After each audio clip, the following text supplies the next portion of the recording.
আচ্ছা, আজকে আমাদের গ্রাফিক ডিজাইন ফটোশপের ফার্স্ট ক্লাস। তো আজকে মেইনলি আমাদের ক্লাসটা হবে ফটোশপে ইন্টারফেস নিয়ে। তো এই ক্লাসে দেখানো হয়েছিল কিভাবে আমরা ফটোশপটা ডাউনলোড দিব।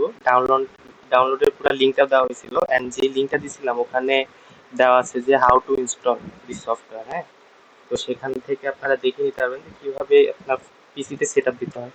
তো যখন ইনস্টল করে সেট আপ তখন আর কি আপনারা অ্যাড্রেস পাবেন। তো এখানে পুরো ফাঁকা থাকবে, এই যে ওয়েলকাম টু ফটোশপে, যেহেতু আগে কোনো কাজ করা থাকবে না। কি আপনারা পাবেন জাস্ট এই দুই, নিউ ফাইল অ্যান্ড ওপেন। তো ওপেন আর কি মেনলি ইউজ করা হয় আমাদের আগে থেকে যদি কোনো কাজ করা থাকে সেটা ওপেন করার জন্য। সাপোজ আমাদের যদি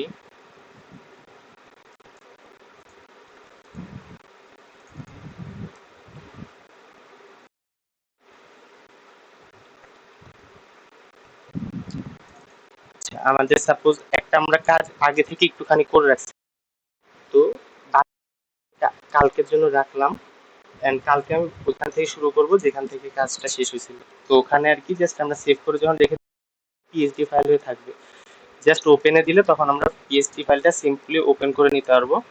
অ্যান্ড ওপেন করে নিলে যেখান থেকে আমরা শেষ করছিলাম ওখান থেকে আমরা শুরু করতে পারবো। এই যে এখানে লেয়ার প্যানেলে যেগুলো যেগুলো আমাদের এলিমেন্ট ছিল সবগুলো দেখতে পাচ্ছি। ওকে, তো এখন অনেকেই বুঝবে না যে লেয়ার প্যানেল কি বা আমি জাস্ট ওপেনের আপনাদের মেথডটা দেখানোর জন্য ওপেন করে দেখালাম। ওপেনের মেল কাজটা কি, এটাই যে হলো আমরা ওপেন করতে পারবো আমাদের যে কোনো পিএসডি ফাইল অথবা ছবি করে নিব। এন্ড নিউ ফাইলের যে অপশন সেটা হলো আমাদের নতুন একটা প্রজেক্ট শুরু করে যেভাবে কাজ শুরু করব আমরা। হ্যাঁ, এখন যেমন নিউ ফাইলে ক্লিক করলাম, ক্লিক করার পরে আমাদের কয়েকটা অপশন পাবো এখানে। তো ফার্স্টে আছে recent, photo, print, art and illustration, web, mobile, film and video. হ্যাঁ, ওকে, তো এগুলা হলো সব প্রিসেট। মানে এখন রিসেন্ট বলতে আমি রিসেন্টলি যে যে সাইজগুলো ইউজ করছিলাম সেই সাইজের একটা প্রিসেট এখানে দেওয়া আছে। সেভড আছে, সেভড হলো যদি আমাদের কোনো যে আমাদের প্রতিদিনই প্রায় করতে হয় সেটার একটা সাইজ আমরা যদি আগে থেকে করে সেভ করে রাখি তাহলে সেখানে আসবে। ওটা আমি দেখাচ্ছি একটু পরে।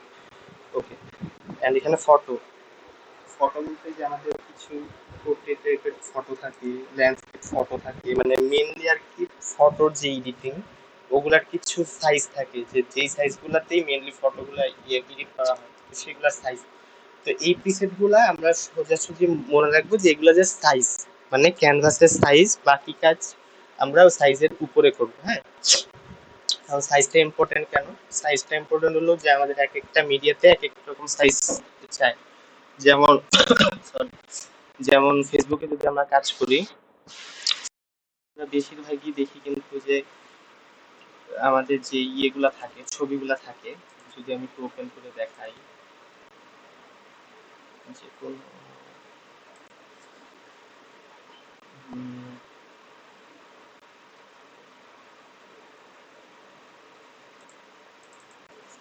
আচ্ছা, ফেসবুকের জন্য আমরা যদি দেখি, ফেসবুকে আমাদের বেশিরভাগই চাই যে এরকম টাইপের, মানে 1:1, 1080x1080, এটা একটু বাড়ানো আছে। ওকে, মানে একদম সমান সমান চাই। তো দেখা যায় ফেসবুকের সাইজের জন্য 1080x1080 সাইজটা আমরা সেভ করে দেন আমরা সেভে গেলে ওই সাইজটা পেয়ে যাবো। কারণ সাইজগুলো আমরা কিভাবে নিব সেটার জন্য ফার্স্টে আমরা যে এই ডিটেলসে চলে আসবো। আচ্ছা, আমরা ফার্স্টে এতটুকু বুঝে নিই, এই পিএস সেট গুলো হলো সাইজের পিসেট, এখান থেকে আমরা সব ধরনের সাইজ পেয়ে যাব। আর তাছাড়া আমরা যখনই কাজ করব আমরা নিজেদের মতো একটা সাইজ নিয়ে নিব, আমাদের যেই সাইজ প্রয়োজন। ওকে, তো সাইজটা যখন আমরা এখান থেকে কাস্টমাইজ করব, এখানে আমরা দেখব প্রিসেট ডিটেইলস। প্রিসেট ডিটেইলস বলতে আমরা যে ডিটেইলসটা আমরা দিব সেটা এখানে সেভ হবে। হ্যাঁ, এখন ডিটেইলের নিচে আছে আনটাইটেল 1। এখানে আনটাইটেল 1 এর মধ্যে আমরা আমাদের নামটা দিয়ে দিব যেই কাজই করি। যেমন আমি এখানে ক্লাস নিচ্ছি যেহেতু, তাহলে আমি এটার নাম দিয়ে দিব ক্লাস 1। হ্যাঁ, ক্লাস নিচ্ছি তাই ক্লাস 1। যদি আমাদের এমন কোনো ডিজাইন থাকে যে কোনো এয়ারলাইন্সের জন্য ডিজাইন করছি, তো সেই এয়ারলাইন্সের নাম দিয়ে ডিজাইন 1 বা ডিজাইন এরকম দিয়ে দিলাম লোগো ডিজাইন বা যেই ডিজাইনই করি না, নামটা জাস্ট দিয়ে দিব, দেন এখানে সাইজটা দিয়ে দিব। এখন সাইজটা কিন্তু অনেক বেশি ম্যাটার করে, কারণ তো আমরা ডিজিটাল ইউজের জন্য তো 1 by 1 নিয়ে নিলাম ফেসবুক বা ইনস্টাগ্রামের জন্য, আবার ইউটিউবের যেসব থাম্বনেল থাকে সেটার জন্য 1920 by 1080, মানে 16:9 এরকম একটা এক্সপেক্ট রেশিও থাকে। তো এগুলা ফার্স্টে আমাদের এত গভীরে যাওয়ার দরকার নাই, আমরা জাস্ট মানে কাজ শিখতে শিখতে তখন ওগুলো এমনি বুঝে যাবো যে কোনগুলা কেন আসতেছে। হ্যাঁ, তো এখানে ডিজিটাল ইউজের জন্য আমরা পিক্সেল ইউজ করি। তো এখন আমরা সাপোজ ফেসবুকের জন্য একটা আমরা সাইজ নিচ্ছি, তো ফেসবুকের জন্য 1080 by 1080 পিক্সেল। এই যে এখানে কিন্তু পিক্সেলের অপশনটা সিলেক্ট করে রাখছি, নিচে আছে আরো ইঞ্চেস, সেন্টিমিটার আছে, মিলিমিটার আছে, পয়েন্ট আছে, তো এগুলো আর কি। হ্যাঁ, তো পিক্সেল ডিজিটাল ইউজের জন্য মেইনলি ইউজ হয়। তো আমরা এখানে পিক্সেলটা সিলেক্ট করে জাস্ট বাকিগুলো ঠিক করে নিতে পারবো। আচ্ছা, পিক্সেল তো আমরা সিলেক্ট করলাম, এখন যদি আমাদের অন্য কিছু সাইজ নিতে হয়, সাপোজ আমরা যখন কোনো পাসপোর্ট সাইজের ছবি করি, হ্যাঁ, তো পাসপোর্ট সাইজের ছবির জন্য 45 মিলিমিটার বাই 55 মিলিমিটার, হ্যাঁ, আপনার হাইট থাকে হলো 45, আর 55 মিলিমিটার থাকে, সরি উইথ থাকে হলো 45, আর 55 মিলিমিটার থাকে হাইট। তো তখন আর কি, যেহেতু আমরা জানি যে এমএম এই সাইজটা, তো তখন আমরা সিম্পলি এমএমটা সিলেক্ট করে এখানে 45 উইথ দিলাম, হাইট দিলাম 55 দিয়ে যখন ক্রিয়েট করে ফেললাম, তখন আর কি সেম আমাদের এরকম আমাদের একটা ইয়ের জন্য সাইজ চলে আসলো, পাসপোর্ট সাইজের ছবির জন্য। তো আমরা তখন জাস্ট আমাদের ছবিটা এনে এখানে সিম্পলি এডিট করে এই সাইজে এক্সপোর্ট করে দিব, দেন যখন আমরা প্রিন্ট দিব এই সাইজেরই আমরা A4 সাইজে যদি A4 পেপারে যদি প্রিন্ট দিই, সেম সাইজেরই আমাদের সবগুলো ছবি বের হয়ে যাবে। তো সাইজের জন্য ইম্পর্টেন্ট আছে। তাছাড়া মিলিমিটারে অথবা দেখা যায় ইঞ্চেসে, ইঞ্চেসে অনেকে সাইজ বলে, যেমন আমি কয়েকদিন আগে একটা ব্যানার বানাইছিলাম ঈদের জন্য, ওটা হলো 30 foot by something, 10 foot by 30 foot, হ্যাঁ, উইথ হইলো 10 ফুট অ্যান্ড আপনার, সরি, উইথ হলো 30 ফুট অ্যান্ড হাইট হলো 10 ফুট। তো ওটা তো অনেক বড় একটা সাইজ। তো ফুটের তো এখানে অপশন নাই, ইঞ্চিসে আছে। তো আমরা মোটামুটি জানি যে সবাই যে 12 ইঞ্চিতে 1 ফুট। তো এখানে আর কি তখন আমরা এখানে জাস্ট ইয়ে করে দিলাম, গুণ করে দিলাম যে এখানে 12 ইঞ্চি যদি 30 ফুট হয়, তাহলে 36 বাই 120, 360 বাই 120 এটা দিতে হবে। তাহলে তখন আর কি আমরা এভাবে সাইজ দিয়ে ওই সাইজটা নিয়ে দেন ওটার উপরে যখন এডিট করে ফেলবো, তো তখন জাস্ট আমাদের পিএসডি ফাইলটা ওই যারা প্রিন্ট করবে তাদেরকে দিলে তারা সুন্দর মতো সাইজ দিয়ে বের করে নিবে। আচ্ছা, হ্যাঁ, তো এখানে আমি সাইজে কথা বলার সময় কিন্তু দুইটা বিষয়ের কথা বলছি, একটা হলো প্রিন্টের, একটা হলো ডিজিটাল ইউজের। ডিজিটাল ইউজের টা হলো ফেসবুক, ইনস্টাগ্রাম, ইউটিউব যা আমরা ডিজিটালি দেখি, আর প্রিন্টের জন্য যেগুলো ব্যানার, ব্রোশিওর, ভিজিটিং কার্ড বা আরো যা যা প্রিন্ট করে বের হয় আর কি, সেগুলো। তো সেগুলোর জন্য কিছু আলাদা সেটিংস থাকবে, মানে প্রিন্টের কাজের সময় আমরা মোটামুটি একটা আর্টবোর্ডটা অন করে নিব, এটা হলো আর কি ইলিস্ট্রেটরের একটা অপশন, ফটোশপেও নতুন করে আসছে যেন আমরা ফটোশপেও কাজগুলো সহজে করতে পারি। তো আর্টবোর্ডের বিষয়টা আমরা আরো সামনে জানবো। তো এখানে আর কি আমরা সাইজ নিয়ে নিলাম, সাইজ সাপোজ আমরা যেটা নিচ্ছিলাম পিক্সেলে 1080 বাই 1080 পিক্সেল। ওকে, এখানে রেজুলেশন 72, ডিজিটাল ইউজের জন্য 72 রেজুলেশন ইজ ইনাফ। তো এটার উপরে আমাদের কোনো যাওয়ার প্রয়োজন নেই। সুন্দর মতো এই যে পার ইঞ্চ 72 পিক্সেল পার ইঞ্চ, হ্যাঁ। তো এখানে আর কি আমাদের পিক্সেল সেন্টিমিটার সেভ করে নিতে পারি, তো আমাদের এত মাথা খাটানোর দরকার নেই। পিক্সেল পার ইঞ্চ আছে, পিক্সেল পার ইঞ্চি থাকবে। যখন আমরা ডিজিটাল ইউজ করব তখন 72, যখন আমরা প্রিন্টের জন্য কাজ করব তখন এখানে 300 করে দিব, যেন আমাদের রেজুলেশনটা হায়ার থাকে। এখানে 3000 করে দিচ্ছি, 3000 না 300। হুম, 300 আমরা ডিজিটাল ইউজের জন্য দিতে পারি, বাট আমাদের প্রয়োজন নেই, প্রিন্টের জন্য 300 দিব। আর এমনি যেমন 72 আছে, 72 থাক, কোনো প্রবলেম নেই। ওকে, যখন আমরা প্রিন্টের কোনো কাজ করব, মানে ব্যানার ট্যানার অথবা ভিজিটিং কার্ড, আচ্ছা, তো এখানে কালার মোড আছে। কালার মোড আমরা জানি কয়েক ধরনের হয়, একটা হলো 8 জিবি কালার মোড, যেটা হলো ডিজিটাল ইউজের জন্য, গ্রে স্কেল হলো আর কি সাদা কালো, বিট ম্যাপ আছে, সিএমওয়াইকে আছে, ল্যাব কালার। তো আমাদের এতগুলা কালারের কোনো দরকার নেই, আমাদের দুইটা খালি মাথায় রাখবো, একটা হলো আরজিবি কালার মোড, একটা হলো সিএমওয়াইকে কালার মোড। গ্রে স্কেলটা মাঝে মাঝে নিজেই ঠিক হয়ে যাবে, ওইটা আমরা পরে সলভ করে নিব, সমস্যা নেই। আচ্ছা, এখানে আরজিবি কালার মোডটা ডিজিটাল ইউজের জন্য ইউজ হয়, যেমন আমরা রেজুলেশনটা 72 রাখি ফেসবুক ইউটিউবের জন্য, আবার 300 রাখি প্রিন্টের জন্য। এখানে আপনার সিএমওয়াইকে কালারটা হলো প্রিন্টের জন্য, যখন আমরা প্রিন্টের কাজ করব তখন হলো সিএমওয়াইকে সিলেক্ট করে রাখবো, যখন আমরা ডিজিটাল ইউজ করব তখন আমরা আরজিবি টা সিলেক্ট করে রাখবো। আচ্ছা হ্যাঁ, এগুলো হলো আমাদের বেসিক রুল আমি বলছি। তাছাড়া এমন যদি হয় যে আমরা কোনো একটা কালার সিলেক্ট করে নিছি আরজিবি, কিন্তু আমাদের ওটা প্রিন্টের জিনিস, কিন্তু খুব একটা প্রবলেম হবে না। বাট যেহেতু এক একটা জিনিসের জন্য এক একটা সেটিংস দেওয়া হয়েছে, তাহলে ওটার উপরে অবশ্যই স্পেশালিটি আছে কিছু। তো এর জন্য আমরা মোটামুটি কাজের সময় খেয়াল রাখবো যে আমাদের সেটিংস গুলো যেন ঠিক থাকে। সেটিং যদি একটু উল্টাপাল্টা হয়ে যায় এখান থেকে, তাহলেও কোনো প্রবলেম নাই, যেরকম আছে ওরকমই। যেগুলা আমাদেরও চোখে পড়বে না, কোনো মানুষের চোখে পড়বে না, বাট যেহেতু আমরা প্রফেশনালি কাজ করবো, প্রফেশনালি সবকিছু আমাদের জেনে থাকা দরকার, জানা থাকা দরকার। ওকে, তো এখানে মেনলি সেটিংস এইটাই, আর কিছু না। এখানে যে ব্যাকগ্রাউন্ড কন্টেন্ট যেগুলো আছে, ব্যাকগ্রাউন্ডে এখন আমরা যখন একটা সাইজ নিয়ে নিছি, ওই সাইজটার ব্যাকগ্রাউন্ডে কি থাকবে, তো সিম্পলি আমরা যে কোনো ব্যাকগ্রাউন্ড কালার রেখে দিতে পারি, কোনো প্রবলেম নেই। ওটা আমরা পরে ভিতরে যেও চেঞ্জ করতে পারবো। এখানে হোয়াইট আছে, হোয়াইট থাকুক, সমস্যা নেই, পরে যদি আমরা চাই ওটা বাদও দিয়ে দিতে পারবো, ট্রান্সপারেন্টও করতে পারবো। ওকে, তো এগুলো সব আমরা সেটিং টেটিং করে, যদি এমন কোনো সাইজ থাকে যেটা আমার প্রতিদিন ইউজ করতে হবে, বারবার আমার সাইজ যেন না নিতে হয়, তো সেটার জন্য আমরা সেভ করে রাখতে পারি, যেমন ক্লাস 1 যদি আমরা চাই সেভ করে রাখতে পারি।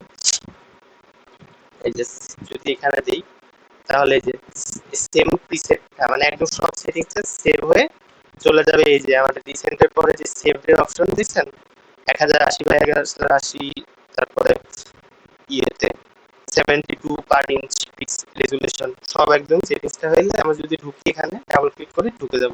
কারণ ঢোকার পরে আমাদের মেইন ক্যানভাসে আসলাম আমরা। হ্যাঁ, আমরা যখন কোনো ডিজাইনে ঢুকবো এরকম একটা ইন্টারফেস পাবো। ওকে, ইন্টারফেস পাওয়ার পরে মানে একদম নতুন যখন যাব তখন আমরা এই ইন্টারফেসটা পাবো। এই ইন্টারফেসের মেন জিনিস হলো আমাদের এটার উপরে কাজ করব আমরা। এই জিনিসটাকে বলা হয় ক্যানভাস। ফটোশপের যেইটার উপরে আমরা কাজ করি সেটাকে বলা হয় ক্যানভাস। এই মনে করেন এক একটা ডিজাইনের যেই অপশনটা থাকবে আমাদের এক একটা ক্যানভাস। হ্যাঁ, মোটামুটি আমরা নামগুলো একটু মনে রাখবো, মানে এগুলো যদি মনে থাকে তাহলে দেখা যায় আমাদের কাজের মধ্যে একটু প্রফেশনালিটিটা ভালো আসে।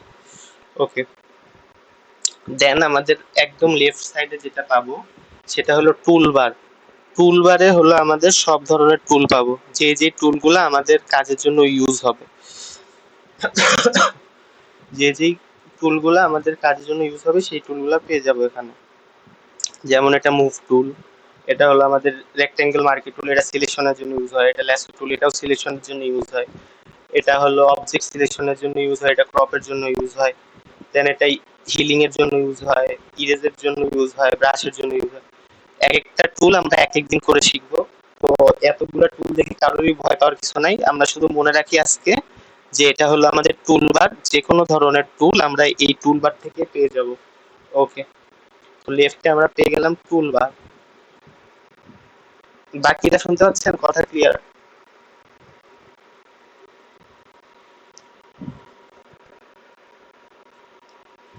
আচ্ছা আচ্ছা, বাকিরা বাকিরাও কি বেঁধে বেঁধে শুনছেন কথা?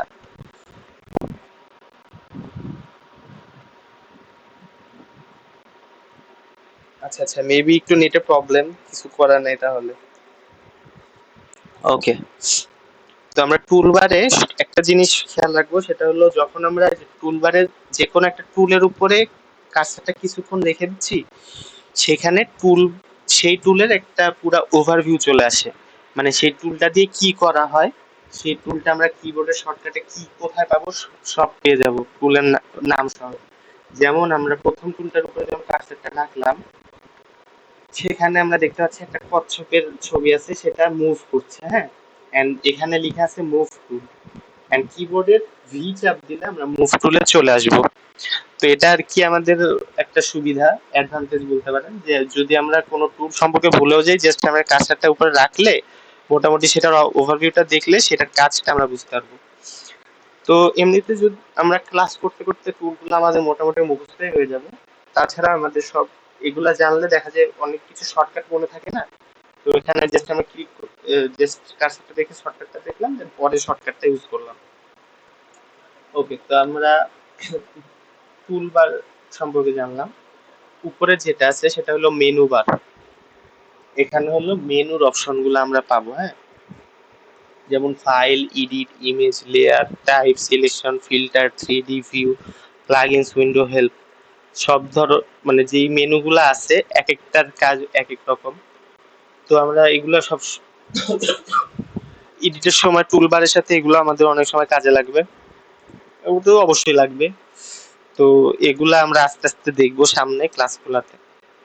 আচ্ছা, তার আগে আমি ইন্টারফেসেরই একটা বেসিক জিনিস বুঝাই দিই, সেটা হলো যদি আমাদের একটু উল্টাপাল্টা সেটিংস হয়ে যায়, হ্যাঁ, যে সাপোজ আমাদের এই প্যানেলটা এখানে চলে আসলো, এই প্যানেলটা ওখানে চলে আসলো, তো তখন আর কি আমরা কি করব, তখন সিম্পলি উইন্ডোতে যাব, উইন্ডোতে যে ওয়ার্কস্পেসে গেলে এখানে যদি রিসেট এসেনশিয়ালসে দিই, তাহলে একদম প্রথম থেকে যেরকম ফটোশপের ইন্টারফেসটা দেখা সেরকমই শো করবে।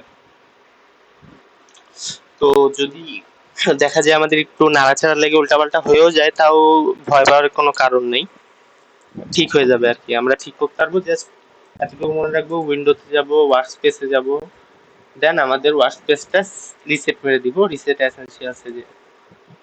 ওকে, আচ্ছা, তো ইন্টারফেস সম্পর্কে মোটামুটি ধারণা আসলো। লেয়ারের একটা আলাদা ক্লাস করতে হবে আমাদের। আচ্ছা, তার আগে আরেকটা জিনিস দেখাই দিই, সেটা হলো মুভ টুল। যেহেতু আমরা আজকে ক্লাস করছি, তাহলে মুভ টুলটা সম্পর্কে একটা আইডিয়া নিয়ে নিই। সাপোজ যদি আমরা কোনো কিছু ওপেন করি, সাপোজ এই একটা ছবি আছে, হ্যাঁ, এখন আমাদের এই ছবিটা মুভ করতে হলে অবশ্যই মুভ টুলে যাইতে হবে।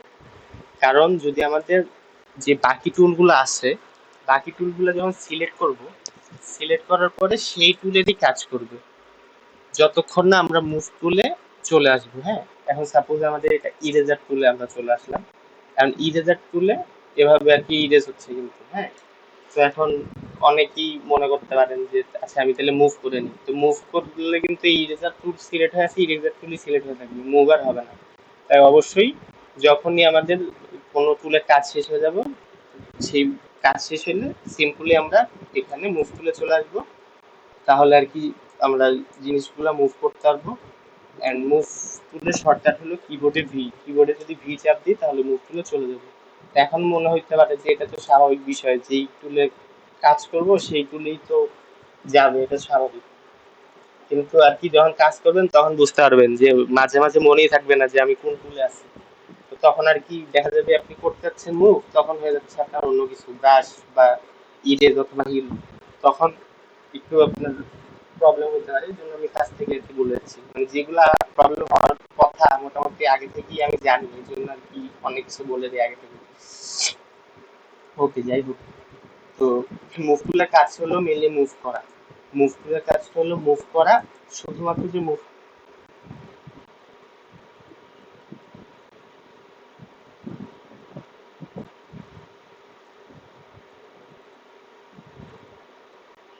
না ডিজাইন, তো ডিজাইনের উপরে ওখানে কিছু হবে না, ওটা জাস্ট আর কি আপনার ওয়ার্ক স্পেসটা আর কি চেঞ্জ হবে, সাইজটা না। আপনার এই যে এখানে যে অপশনগুলো আছে, যে colour, switches, gradient, layer panel, মানে আপনি কাজ করার জন্য যে যে অপশনগুলো আছে সেটা মাঝে মাঝে উল্টাপাল্টা হয়ে যেতে পারে। যেমন আপনি লেয়ার প্যানেলটা খুঁজে পাচ্ছেন না, আপনার ক্লিকে লেগে লেয়ার প্যানেলটা এই পাশে চলে আসছে, দেন আপনার টুলবারটা আরেকদিকে চলে গেছে, তো আপনি কাজ করতে অভ্যস্ত না এভাবে, আপনার হলো ডিফল্ট ভাবে যেভাবে থাকে ওভাবে কাজ করতে অভ্যস্ত। তখন আর কি যদি কোনো প্রবলেম হয় তখন জাস্ট ওয়ার্ক স্পেসে যে রিসেট এসেনশিয়ালসে দিলে একদম আগে ফার্স্ট থেকে যেভাবে শুরু করছে, মানে ফার্স্ট থেকে যেমন আমাদের ফটোশপটা শো করে সেরকমই দেখাবে। তাছাড়া ডিজাইনের উপরে এটা কোনো এফেক্ট নাই, কারণ ডিজাইন চেঞ্জ হবে না। ওই ডিজাইনের যদি আগের ইয়েতে যেতে হয় তাহলে ওই যে কন্ট্রোল জেড দিয়ে আনডু করতে হবে আর কি। ওকে, তো মুভ টুলের বিষয়টা জানিয়ে যে মুভ করতে করতে পারবো মুভ টুল দিয়ে। আচ্ছা, তো মুভ টুল দিয়ে আমরা যে একটা পেজ থেকে আরেকটা পেজেও মুভ করতে পারবো এভাবে, হ্যাঁ। মানে আমাদের কিন্তু, আচ্ছা আরেকটা বিষয়, মেইন বিষয়টা বলা হয়নি, সেটা হলো ট্যাব। আমাদের গুগল ক্রোম বা যে কোনো ব্রাউজার যখন ইউজ করি তখন কিন্তু এক একটা ট্যাব খুলে যায়, সেরকম ভাবেই আমরা একটা সাপোজ সাইজ নিলাম, সাইজ নেওয়ার পরে কোনো একটা ছবি ওপেন করলাম যে মানে একটা এলিমেন্টের মতো করে, হ্যাঁ, যে আমাদের এই ম্যাপটা আমাদের ডিজাইনে লাগবে। তো এখন আমরা ডিজাইন তো করবো একটাতেই, সেটা হলো ওই যে যেটা আমরা নিচ্ছি যে ক্লাস ওয়ান, যে ডিজাইনটা নিচ্ছি এটার উপরেই তো আমরা ডিজাইন করবো, তাই না? তো আমাদের এলিমেন্ট গুলো যদি আলাদা আলাদা ওপেন হয় তাহলে আমরা আলাদা আলাদা কিভাবে করবো? তো তখন আর কি, জাস্ট আমরা এই ছবিটাকে এভাবে মুভ তুলে নিয়ে ওই ইয়ের উপরে আমাদের যে ছবিটা ইয়ে ক্যানভাসটা আছে সেটার উপরে নিয়ে এখানে জাস্ট পেস্ট করে দিলেই হয়ে যাবে। আচ্ছা, এটা যে সাইজটা বেশি বড়, আমাদের ক্যানভাসের সাইজটা ছোট, এভাবে দেখাচ্ছে। ওকে, আচ্ছা। তাছাড়া মুভ টুলের আরেকটা কাজ সেটা হলো, আচ্ছা এই ট্যাবের অপশনগুলো তো বুঝতে পারছেন, মানে যতগুলো ছবি ওপেন করছি পাশে পাশে একটা করে ট্যাব ওপেন হচ্ছে। কারোর কি এটা নিয়ে কনফিউশন হচ্ছে?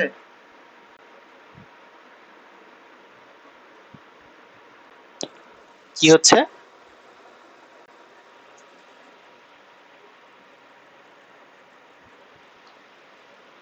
হ্যাঁ, লেয়ার দুইটা হয়ে গেল কারণ আপনার আরেকটা এলিমেন্ট আনলাম, ওই এলিমেন্টটাও তো আরেকটা মানে লেয়ারের থাকবে।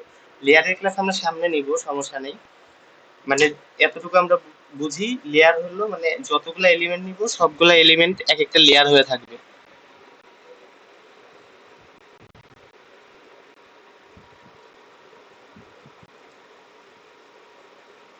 অরিজিনাল লেয়ার, হ্যাঁ ওটা ব্যাকগ্রাউন্ড লেয়ার। হুম হুম হুম, এটা হলো জাস্ট একদম হোয়াইট, হ্যাঁ। হ্যাঁ, ওটা যদি ডিলিট করে দিই তাহলে ট্রান্সপারেন্টও হয়ে যাবে আর কি। জি জি, যে সাইজটা নেওয়া হচ্ছে সেইটাই।